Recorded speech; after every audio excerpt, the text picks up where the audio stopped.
about myself a little bit. My name is Brian Woolley, and I was in a car accident in 2011, September 7th, and I broke my skull. I was told from friends that saw me from afar, they literally saw my brain from up where they stood, and just my body laying in a puddle of my own blood. And from what I've been told, even from paramedics, is that my own skull shattered the windshield of the car. I don't know how to say that, but because of that,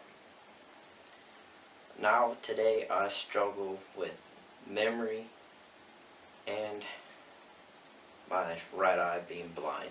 Well, not 100% blind, but I cannot see anything a foot from it.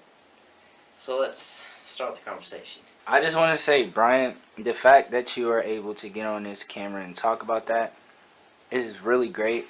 And if you don't put that content out, I will find a way to kill you. I don't know that. Because people want to connect with something like that. There's people out there with similar situations as you, or certain things they went through in their life kind of left a mental scar. Yeah, it left things on you. And people don't understand that you might think about these things every day in your life. You know, these might be mental blocks that you deal with, or why did this happen to me? Or look how I am now. I got to deal with this because of this happened to me. Like, and it causes anger, sadness, depression, frustration.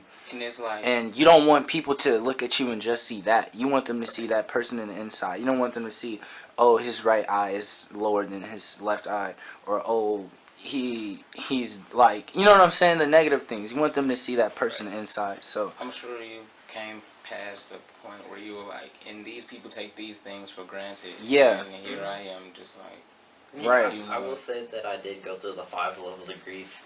Yeah. I'm pretty sure you did too. Anybody would. When you're accustomed to a certain way of your body, when something on your body changes that doesn't go back to its normal state or how it was before, that's just us as humans. Like, in our human nature, we want everything to stay the same. You know, it's like we don't like changes. Yeah, especially changes that make us stand out. Yeah. It's like we want to fit in, but at the same time we want to stand out.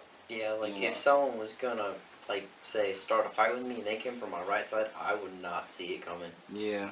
But I also think it's very amazing that even with one eye mostly doing most of the work for you and the other one not being as good as the other one, you still do photography, you still do videography. You don't let your eye, and that's in your brain not being the same, stop you from doing the things you love. And that's amazing, dude. And you got to understand that you're going to inspire a lot of people in your position to do what you're doing. Because there's a lot of people letting that situation they've been through cause them to do nothing with themselves every day, soaking up in sorrow and not doing anything. It's people who gave up on themselves because of their health. Gave up on life. I will say that no doctor had ever seen what happened to me happen to anyone before, and I was literally a lab rat for months.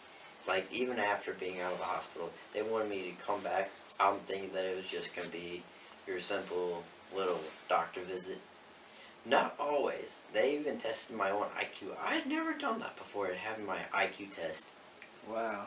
Yeah. Just to see where my brain was at after what they had attempted just to try to save my life. I mean, I can also say that from my mom's point of view and my dad's point of view, they were terrified because the doctor said, I don't know if he's going to live. Wow. And here you are. Mm-hmm. So now we know that doctors can't real. predict everything, and God is real. The slightest things that could have been different in your car crash situation could have ended you. Mm-hmm.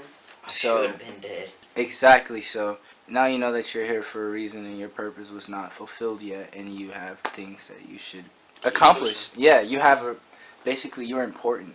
Everyone has to know. Everyone must know that they are important. Every single person. Maybe some people might feel like their purpose is small, big. Your purpose is whatever you think your purpose is. And whatever you naturally like doing and enjoy the most, good or bad. So I feel like every person should have the knowledge and understand that they are important. no one is better than the other. We all can change the world one person at a time. So, speaking of purpose, while we're talking about purpose, what do you feel your purpose is? That is a good question. I mean, like, I know I have a YouTube channel, and this will probably be on YouTube. But, like, I have what really pushed me, like, I felt it warm in my heart, was, I forgot the name of the dude who commented this, but on a recent video I uploaded on Today I Learned No Slides, he's mentioned that it motivated him get back into trying to learn no slides himself. I was like, wow. So I am helping motivate people in this world. I may look small, pathetic to some, but I am actually helping people in my own little ways. Right. No, I'm telling you, the smallest ways are the biggest ways you are helping people. That one way that you help that person could make that person's whole day change. Whole life change, actually. Yeah. That one thing could change how they feel about the next person. 'Cause Then they people will want to pass that That's on. what I'm saying. People have to understand we all go through a lot of things. Physically, mentally, spiritually, you know. Just we all go through a lot of different things in life. Brian, you might not talk about all the things that you battle every day. I might not talk about all the things in my mind, or you might not talk about everything. But we all are going through something as people. So the smallest things we do for each other can really play a huge part. The person might not even say how much you did has meant to them, but still just do it, because positivity and spreading love amongst each other in this negative, pathetic, dark hole of a world is what we should be doing to make this place better, man. Yes. I'm not saying, oh, life sucks 24/7. No, because you got people like us, positive people who are actually fighting for something and want to impact the world. How do you feel about the world? I feel like it could be a better place, and Donald Trump, honestly, not the best choice of president, but I wasn't really too sure about Hillary either. Yeah.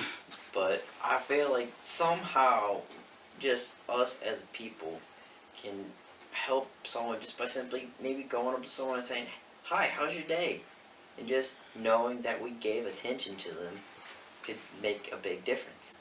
So what is the overall message you want the people to know? Have a positive face. Don't frown. Smile. Make every day positive.